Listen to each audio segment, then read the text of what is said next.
Hello, hello, hello, hello. Having some technical differences there. But hello, hello, hello. My name is Linda Murray Bullard. I am inviting you. Thank you for joining me on the Business Plus Mixer, where we have business conversations with business people for business people. Today, I'm so excited because I have two of my guests here who are going to tell you about something that I am just excited. It was great learning about what they do and how they do it. And so I'm going to bring that to you because they call me the business plug. I want to plug you in. But before I bring them in, I want to tell you about two things I'm working on. So the first thing is if you are a minority owned business or women owned business anywhere in the United States and you have certifications, but you've been sitting on them. And so you don't know what to do with them. Or if your audience are a group of people who have been in business for 2 years or more and they're ready to learn about certifications, then go ahead and get in my inbox and contact me wherever you're watching this because I want to help your staff, your audience, your people, your business to get certifications, but also to use those certifications to build out long-term sustainability plans and strategies. That's what we're doing. So if you have a need for more information about certifications, government contracts, then please, please, please reach out to me according to the link. In addition to that, on November the 14th at 8 o'clock p.m. Eastern, I'm joining my girl, Ulysses up in Chicago. My brain just sit down. Up in Chicago, I'm joining Eurydice is up in Chicago. We're going to do a grants class. It's the end of the year. Businesses have got to spend that money before the 31st of December. And so they're trying to find businesses that are vetted, that they can rely on to do what they say they're going to do. And so if you want to learn how to get access to that grant money, come join me on November the 14th. Eurydice and I are going to teach you all the basics. So whether you are just getting started or if you've had some training, but you haven't been able to implement, we're going to help you get there. Now, with all that done, my team should be satisfied. I've done what I'm supposed to do. And I'm going to introduce you to my two guests. So come in, ladies, come in. Hello, hello, hello. So please tell my audience who you are and what you do. Well, Linda, thank you so much for this opportunity to join your platform, to introduce ourselves to your audience. My name is CEMERE James. I am the very proud founder of Intangible Treasures, where we make custom legacy products. And we'll get so deep into that on this call. So I'll just say that for now. And Sarah, please introduce yourself as well. Hi, my name is Sarah. I started as CMRA's executive assistant as she began this amazing startup, and I have now moved into the role of director of operations, which has been amazing. Super exciting to be here. Thank you again, Linda. Absolutely, absolutely. So, intangible treasures. Yes. What are intangible treasures? Oh my goodness. So our intangible treasures are the most important part pieces of ourselves that we pass on to future generations. Those are our intangible treasures. So we give a lot of stock to our financial wealth, to what we're passing on. We have lots of conversations about a financial legacy. But my work is about lifting up our non-financial legacies. What in our Mm. stories, what in our healing journey is most important to uplift future generations? Um, can I, Linda, just riff off of something you posted on LinkedIn? Actually, when I Absolutely. saw you posted it on Friday, I was like, this is such a great example of intangible treasures. So you posted about resilience. It's Yeah. the young dude, right? He's riding this motorcycle, Yeah. thrown off. Motorcycle goes 20 yards one way, he goes 20 yards the other way. He gets up, runs to the motorcycle, gets back on, and finishes the Finish race. the race. I Now, love listen, he did not wake up with that type of resilience that day, right? it. He has been a get up and try again person for a long time. But what Yeah. I would say, because he's in a motorcycle race, he might be in his 20s, maybe early 30s, that probably was some generational resilience that Yeah. that someone has been pouring resilience into him since he was a child. Mm. For me, I just want to know, where are you hiding some resilience, some healing, some love, some what my father would call stick to itiveness?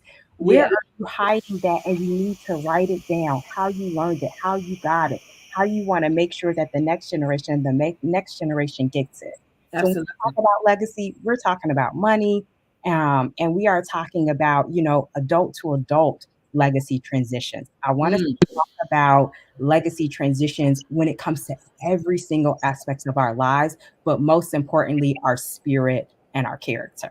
absolutely, absolutely. So, Sarah, tell us, why do you feel this work is important? So for me, starting out with this, I'm, single, no kids, just me and my cat. Like I never really thought of legacy as something that could even like be important or resonate with me, but I do come from like a background in education.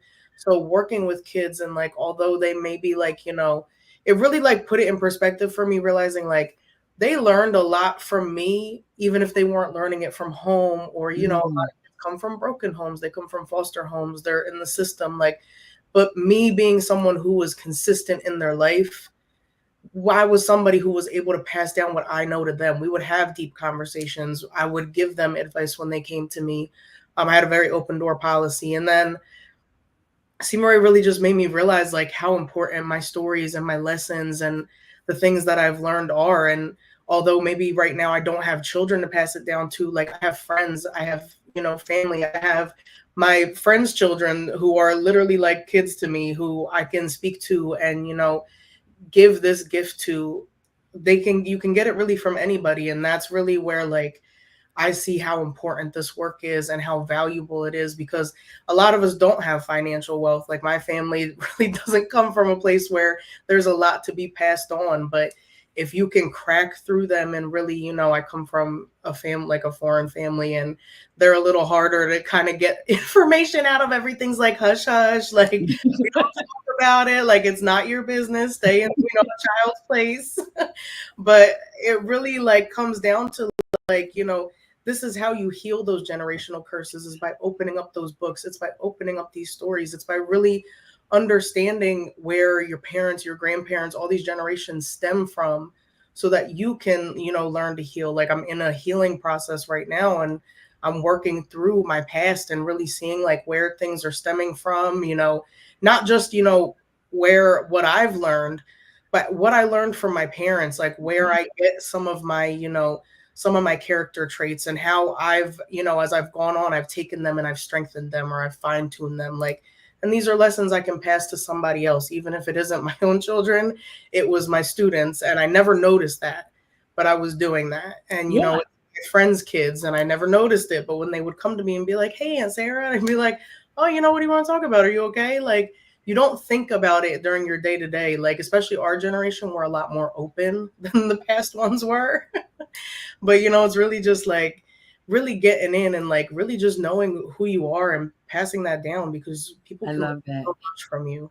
I love that. Last week, I got to meet a entrepreneur, and her business is based on her grandfather's lemonade recipe. You know, Yeah. and Yeah. I told her, I said, that right there, right? Yeah. Because what you all are doing, you're making cookbooks and you're creating, these legacy items. And to Sarah's point, they don't have to be blood. Like legacy is it's more than blood. It's also in relationships and how we meet other people. To Mary, talk to me about your grandmother.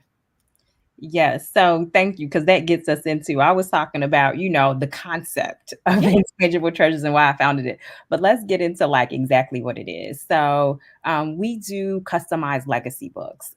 You'll see one of our sample products is the Moretti family, an Italian family who really wanted us to capture their recipes. But for me, the reason why the recipe books are so important as a legacy product is because my grandmother loved through food. She may not have been, feely, tushy, huggy, kissy. However, she had your favorite cake like made for you in a mini size when you walked into her house and you were to sit down and listen to how her day went as you ate her cake. But to me, that was even, as she was passing away, we were trading recipes. We were talking about knowing how to make ice cream from scratch, which is not a skill Mhm. that is widespread. That is just as important. And I think especially as people of color, Yeah, where we face so much oppression in the outside world, when we were home cooking for our families, that was a time when we fully had control of how we loved each other. That exactly. maybe we weren't, in fact, in many cases, allowed historically to show affection in public or to do certain things in public, but to be at home where we really could feed each other the way that we wanted to, I think Mm. is extremely important. And so there are many products. Our products are about, we say connection heals is a core part of our work. So we have family yearbooks, again, ensuring that you know who is in your family, but also giving a snapshot of the family stories. I tell people I want that kid to be like, "What did the family look like in 1995?" Mhm. And, like, the family can pull a book off the shelf and be like, "Look at Uncle Pete. Look at what's going on." But also know, "Oh my goodness, this was the year Uncle Pete started the barbershop. Wow, that's amazing to know, and look how he shared his stories as an entrepreneur in the book." I want us to have that rich history, that rich legacy, and ensure that we don't lose it in its importance today, but also in its importance for the future. Absolutely. I love that. I love that because like I grew up knowing that I had cousins. My mom was an only child.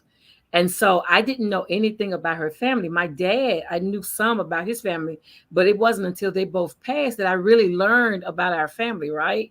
And so your legacy book, your family book that you make is a way for us to keep track of who and how we were. I had to go research to find how did I get all these cousins?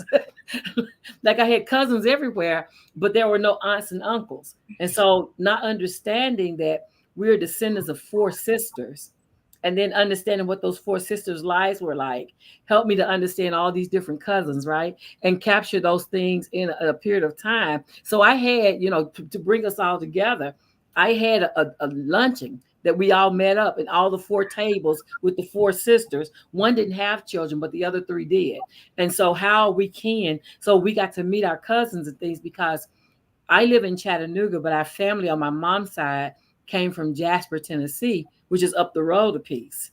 And so, but then they were moving to Chattanooga, and I'm thinking, okay, we're getting cousins in the area. Everybody needs to know who everybody is, that kind of thing. But I love that story about your grandmother. I love people who love with food because I don't cook. So, so, so I love the fact that she was one of those people because they are a blessing to us non-cookers. They are. Absolutely. So yeah, so when you talk about so cookbooks, so explain the process, if you will, Yes. from they go to your website and they can click anywhere wherever they're watching this to go to your website to see what your offerings are. But talk about that experience, how you moved them through to the item that they've selected. Yes. So right now, I'm going to talk about our family yearbooks, our family recipe books, and our children's books because I think that they all have that similar process. And what we provide there is really special. So it really starts with, of course, submitting an order on our website or submitting an inquiry. We are for our family yearbooks because that takes some time to work with the family, to understand the family more deeply. We take those by request and over email. But what we'll do is we'll send you a questionnaire to learn deeply about your family so that we know who you are because we don't have a template that we drop stuff in. We've gotten that question. We don't have a template. We get to know the style of your family. We get to know the aesthetic. We get to know the values so that as we're writing, we even kind of want to write in the voice. We want to know that y'all are from Chicago and you talk a certain way there. We want to know that y'all are from Tennessee, you talk a certain way there. So we can even incorporate the way that you use language into how we're writing about a person. Again, whether that's a children's book or whether that's adding in the narrative around a recipe, we want to make sure that your voice is reflected and that your aesthetic is reflected.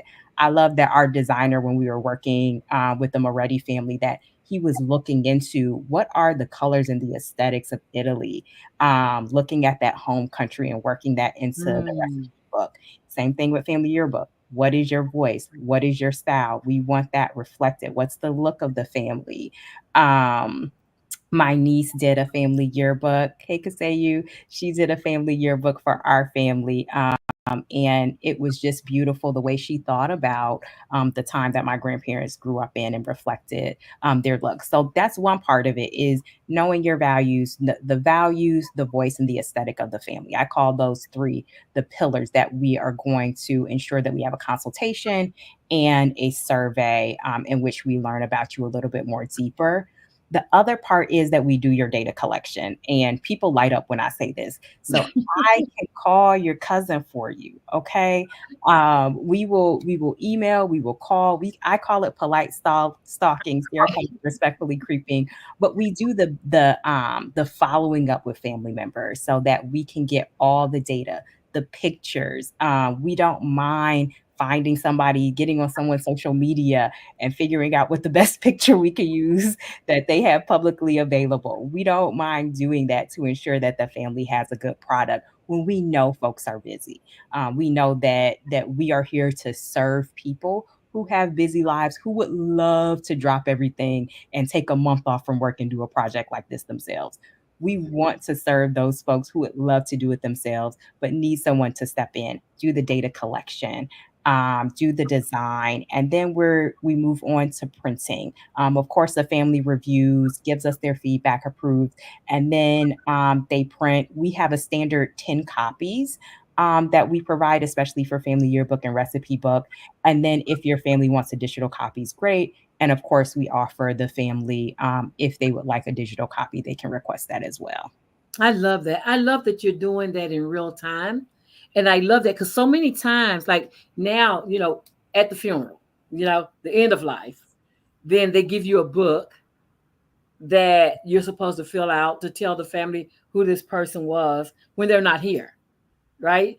But you're doing this in real time while people are living, while they still have memories. Like you can talk to the elders, because I always say go to the elders because they have the stories that back up, and I think I told you the only picture we have of my grandmother, my maternal grandmother, is her mugshot. It's her mugshot from the day that she killed my grandfather. But before then, we had no record of her, but we were able to learn about her, and then to learn that she suffers from some mental illnesses that has reappeared in our life. So now it makes it we can trail it back to where it started, of all the people, because again, my mother was an only child, so there were no brothers or sisters or anybody else for her to talk to. So we had to go back and comb through the records. I love that you said you will do the data collection, Yes. because Yes. that right there, Yes. having done some of that, that can be tedious and long and takes long suffering, patience. It absolutely takes patience. And we have recently added on a family member of mine, actually, who likes to go through the records and has been able to find records that aren't even on ancestry.com. And Mm. so it's not just, from the living folks, but if you want to pay homage and give tributes to past loved ones, we want to know that so we can add it in. You touched on another point, which I think is really important, that we also want to know who your family historian is. Who are Mhm. the people in your family whose stories you rely on, to make sure that we spend some extra time talking to those folks so that we don't just profile them, but we really get some deeper family stories from those people to include into your book.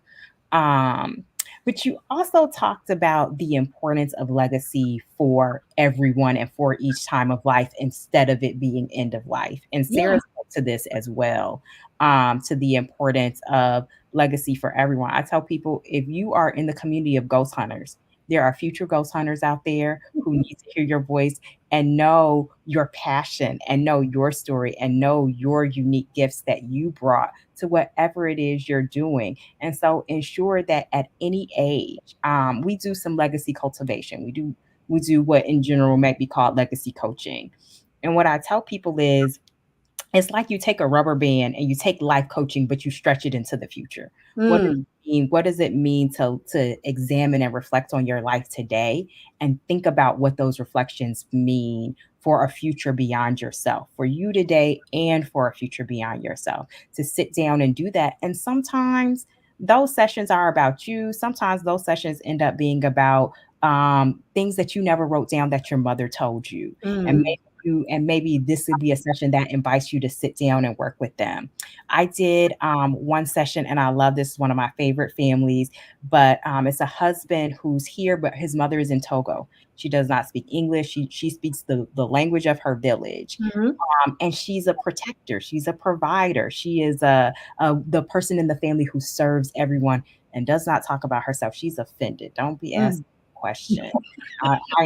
Did you eat today, baby? You know that person who's like, you try to ask her a question like, you look hungry. You look hungry. You just eat. The nurturer. Yes, the nurturer who doesn't like that mirror getting on herself. But Absolutely. I created a guide for him on because I know he goes home 1 month out of every year. And so Hmm. I created a guide with questions and also tips. How do you get the nurturer to talk about themselves? Yeah. How do you, and it's like, well, why don't you picture your granddaughter your age? What would you tell her about this time in your life? That you almost have to appeal to them as a nurturer. And so the Absolutely. session did not ended up being about him. It ended Mm. up being about how he ensures that he gets the stories from his mother. And then we were able to provide him with 30 reflection questions that he could then ask his mother each day. Because also for the nurturer, now if you ask 2 or 3 questions, Too you really deep. in Too trouble. deep. So ask her one question a day.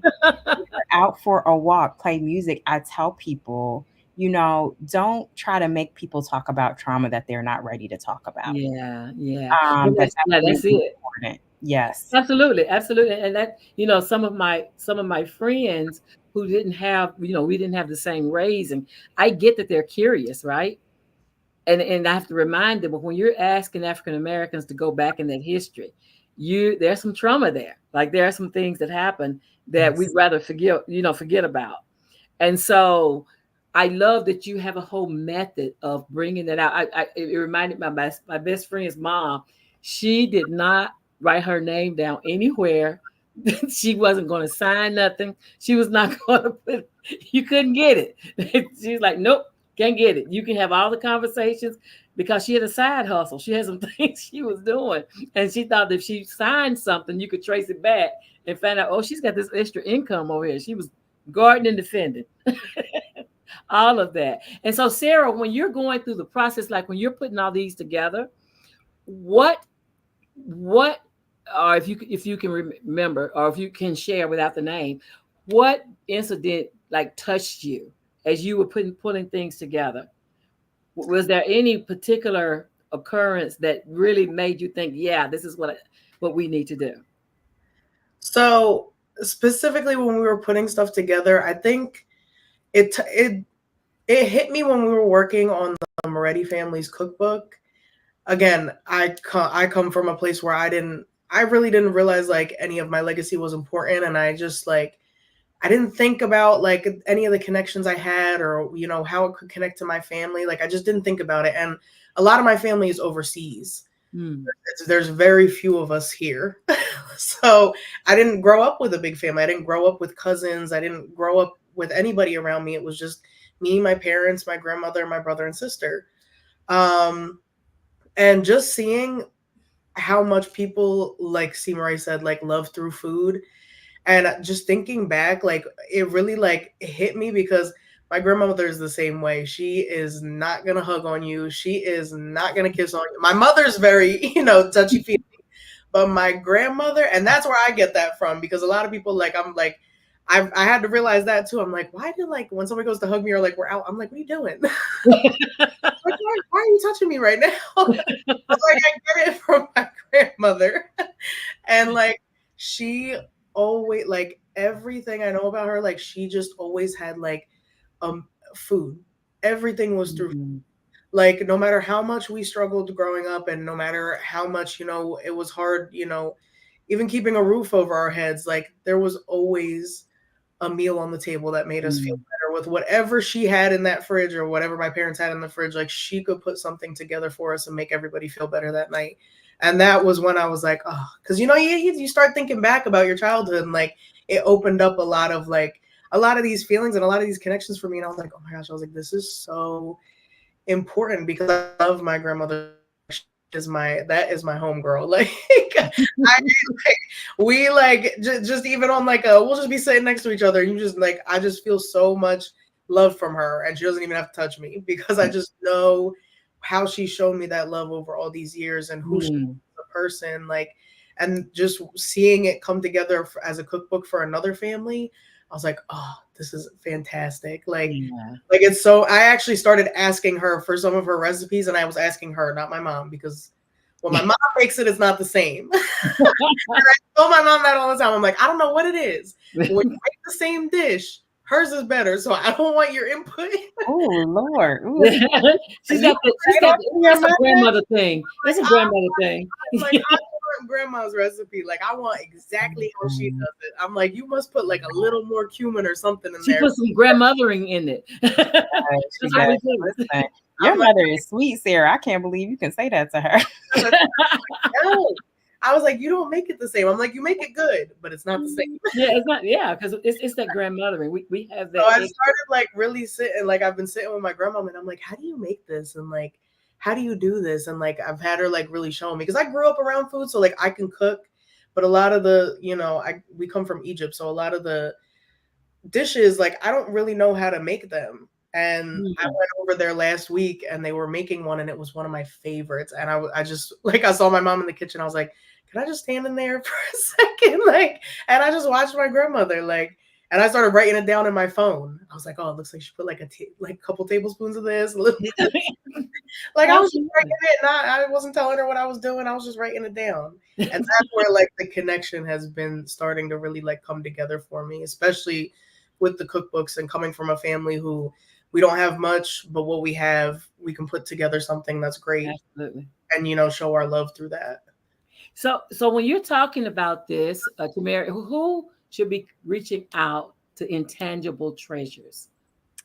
Oh my goodness. So we love to hear from the person who's the glue that holds the family together. So you're the person who would be able to tell us like, okay, here are the names and here's the person in the family that everybody goes to for advice on this or advice on that. That usually there is those few people that one person, there's the council, I call it in a lot of families, and then there are the connectors, right? The council are the people, the historians, the people who have the knowledge, the people who have the wisdom, the people you call upon. It's not a party without Uncle Pete, that's your council. But then you also have in families, you have those connectors. You have the people who kind of know where in the country somebody is. And when they're in town, they're going to reach out and see you. You have those family connectors. And it's usually the connectors who will be the people who will come to us. It's usually the person who makes sure that the family is held together. And we also want to talk to people who really value story, who value culture. Mm.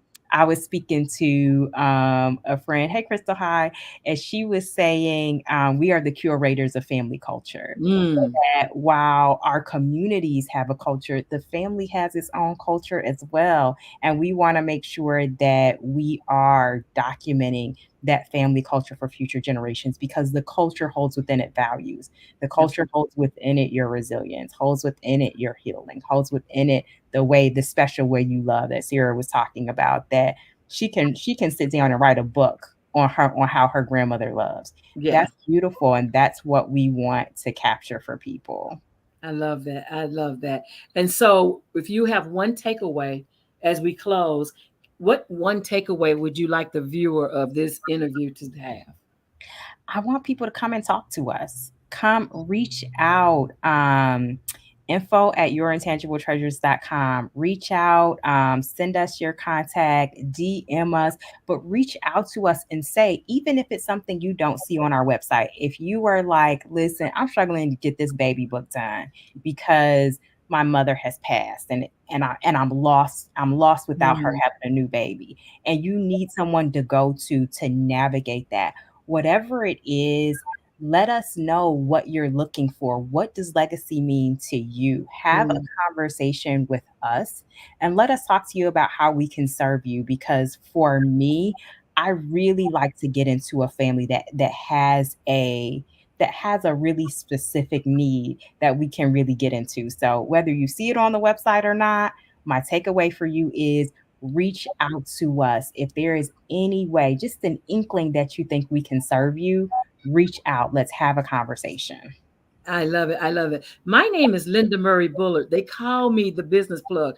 I just plugged you into Intangible Treasures. Join us here each Sunday, 7 p.m. Eastern Time on the Business Plugs Mixer. You all have a great week, and we'll see you next week, 7 o'clock p.m. Eastern. Have a great week, everyone. Thank you, Linda. Thank you all for coming. Thank you.